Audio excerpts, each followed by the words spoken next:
Friends, welcome to my channel. ఈరోజు మనం చేసుకునేది పాల మరిగిలి కర్రీ. దానికి ఏమేమి కావాలో ఎలా చేయాలో చూపిస్తా రండి. అంతకంటే ముందుగా ఎవరైనా మన ఛానల్ కొత్తగా చూస్తుంటే ప్లీజ్ సబ్స్క్రైబ్. చూడండి, పాల మరిగిలు శుభ్రం చేసేసాను అనమాట.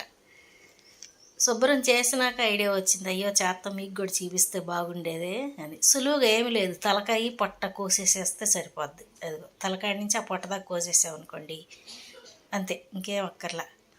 ఈ కొండలో ఎందుకు వేసారంటే, ఈ కొండలో కొద్దిగా చేసేసి ఉప్పు వేసేసి కొంచెం రుద్దేస్తే దాని పొట్టంతా జారొచ్చేస్తుంది.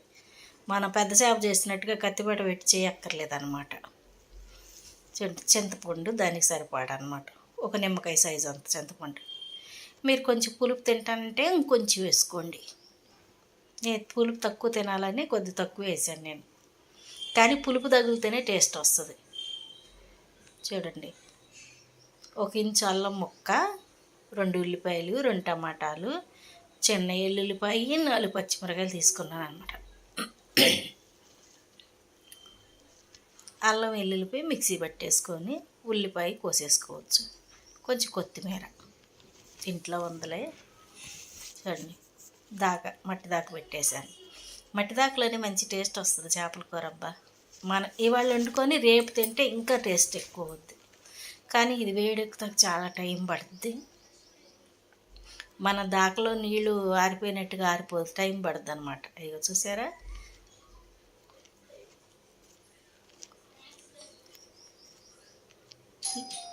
వేడెక్కేదాకా హైలో పెట్టుకోవాలి, వేడెక్కినాక సిమ్లో పెట్టుకోవాలి. లేకపోతే కూర మాడిపోద్ది అనమాట. మరి హైలో కాకుండా సిమ్లో కాకుండా మీడియంలో పెట్టుకోవాలి.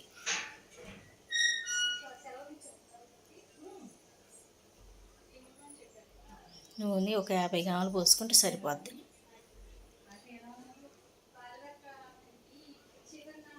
కొంచెం కాగంగానే దాంట్లోకి మనం ఉల్లిపాయలు వేసేసుకుందాం.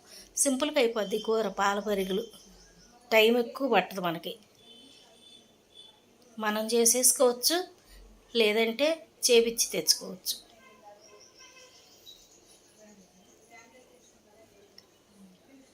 ఉల్లిపాయలు బాగా ఎర్రగా ఏగనిద్దాము. బాగా ఎర్రగా ఏగితేనే బాగుంటుంది ఉల్లిపాయ.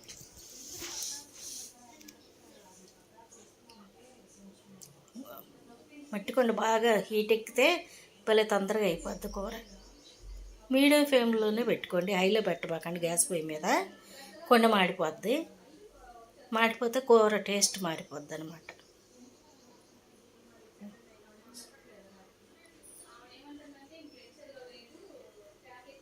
పచ్చిమిరకాయల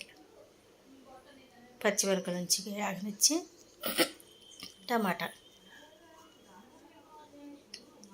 టమాటా మీ ఇష్టం, వేసుకుంటే వేసుకోవచ్చు, వేసుకుపోయినా పర్వాలేదు. కొంచెం గుజ్జుగా ఉంటుందని వేసాను నేను.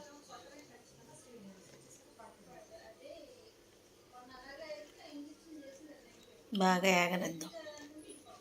టమాటా మగ్గిపోయేటట్టు ఒక 5 నిమిషాలు సిమ్లో పెట్టి వదిలేస్తే మగ్గిపోద్దులే. మగ్గిపోయింది, కలిపేద్దాం. మట్టికుండ, చెక్క గెరిట మనం అన్నిట్లో వదిలేసిన హీట్ మనకు తగలదు చేతికి.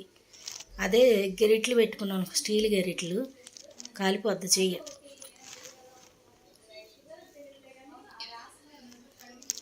ఒక 1/2 స్పూన్ పసుపు, వేసేసుకొని కొంచెం వేద్దాం.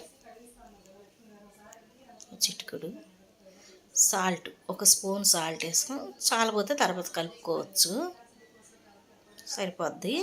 చాలపోతే తర్వాత మన కూర దించినాక వేడి మీద తెలియదు ఉప్పు సరిపోయిందో లేదని, చల్లారితేనే కానీ తెలియదు మనకి. కొంచెం ఉప్పు వేసి కలిపేసుకోవచ్చు దాన్ని. ఎప్పటి నుంచో ఈ పాల పరిగెలు తినాలనుకుంటున్నా నేను. అలాగే జయ కూడా ఒకసారి పాల పరిగెలు పెట్టక్క అని అడిగింది. సరే,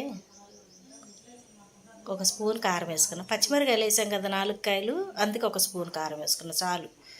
ఈ పెద్ద కారం లాగా అన్నమాట.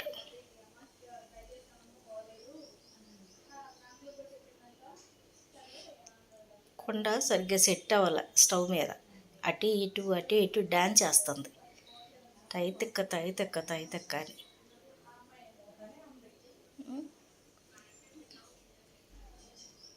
అయిపోయింది. కొంచెం కారం వాసన పోయేదాకా కొద్దిగా ఆగనిద్దాం 2 నిమిషాలు. ఈలోపు మనం చింతపండు పులుసు తీసేసుకుందాం. అల్లం వెల్లుల్లి పేస్ట్ వేయాలిగా, 1 స్పూన్ అల్లం వెల్లుల్లి పేస్ట్ కూడా వేసుకుందాం. మిక్సీ గిన్నెలో పట్టి అట్టు ఉంచేసాను, తెస్తానండి. చూడండి, 1 స్పూన్ వేసుకుంటే సరిపోద్ది. అది మనం ఎంత అల్లం వేసుకున్నా 1 స్పూను అల్లం వెల్లుల్లి పేస్ట్ 1 స్పూన్ వేసుకుంటే సరిపోద్ది. ఈ ఎన్ని ఉంటాయి అంటారా కొలతకి? 1/2 కేజీకి తక్కువ ఉండొచ్చు, 1/4 కేజీకి ఎక్కువ, 1/2 కేజీకి తక్కువ ఉంటాయి. ఒక 400 గ్రాములు ఉంటాయేమో. నేను ఇల్లమ్మట అమ్మాయి వస్తే ఒక 100 రూపాయలు తీసుకున్నాను,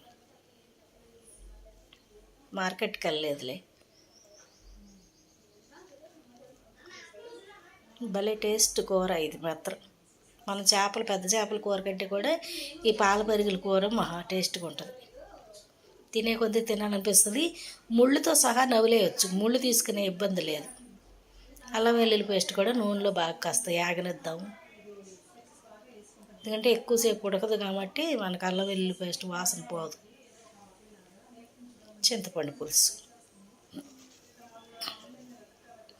ఇదంతా కలబెట్టేసేసేసి కలాబిలా మరిగేదాకా మూత పెట్టేసి ఉంచుదాం. చింతపండు వాసన వస్తుంది మనకి మరిగేటప్పుడు, ఆ వాసన పోయేదాకా మరగబెట్టుకోవాలన్నమాట. అప్పుడు పచ్చి వాసన పోద్ది మనకి. మూత పెట్టేసేద్దాం. మూత పెట్టి ఒక 5 నిమిషాల తర్వాత చూద్దాం. 5 నిమిషాల దాకా చూస్తే మరిగిపోతాయి అన్నమాట. అప్పటికి చూసారా మరుగుతున్నాయి. కలాబిలా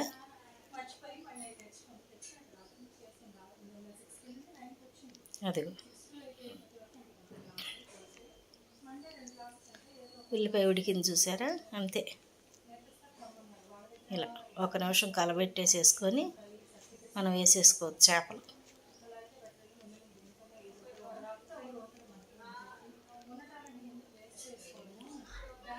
కలాబిలా మరుగుతూ ఉంది. ఇప్పుడు చేపలు వేసేద్దాం మనం దాంట్లో.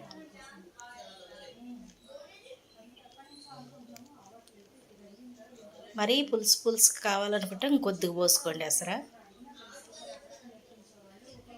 చేప శుభ్రంగా కడగపోతే కూర పాడైపోద్ది, చికెన్ ఎక్కువగా కడిగితే కూర పాడైపోద్ది. అది చేప బాగా కడుక్కోవాలి. చూడండి, గరిటె పెట్టి కలపమాకండి, అలా తిప్పుకోండి కుండ. ఇలా వేసి తిప్పేసేసి ఒక 5 నిమిషాలు మూత పెట్టేసేసి వదిలేయండి, మగ్గిపోద్ది.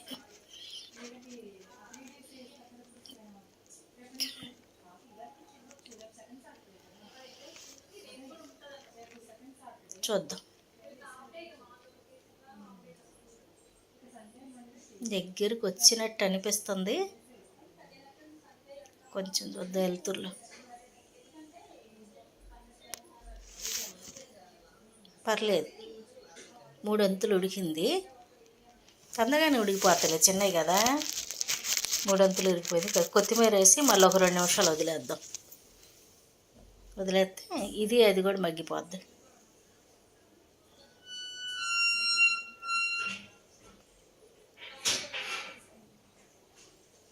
మూత పెట్టేసి ఒక 2 నిమిషాలు,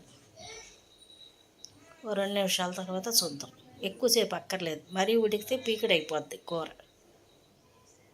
చూడండి,